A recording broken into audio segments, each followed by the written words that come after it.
আমার নিবেদন কবি জয় গোস্বামীর প্রাক্তন।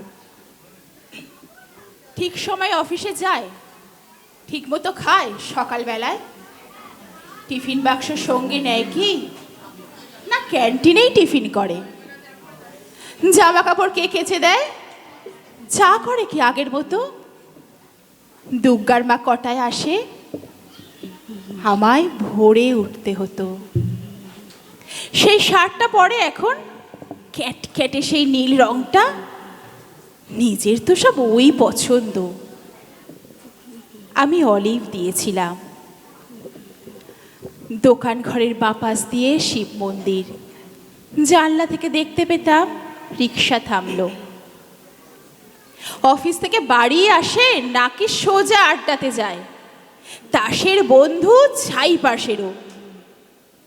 বন্ধুরা সব আসে এখন, টেবিল ঢাকা মেঝের ওপর সমস্ত ঘর ছাই ছড়ানো, গেলাস গড়ায় বোতল গড়ায়, টলতে টলতে শুতে যাচ্ছে।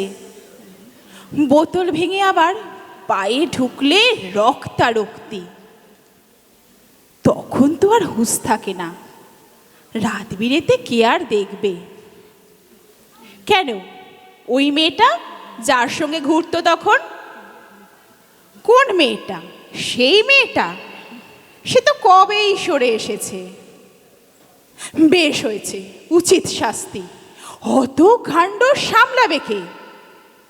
মেয়েটা যে গন্ডগোলের প্রথম থেকেই বুঝেছিলাম। কে তাহলে সঙ্গে আছে? দাদা বৌদি, মা ভাই বোন? তিন কুলে তো কেউ ছিল না, একেবারে একলা এখন। কে তাহলে ভাত বেড়ে দেয়? কে ডেকে দেয় সকাল সকাল? রাত্রিরে কে দরজা খোলে? ঝক্কি পোহায় হাজার রকম।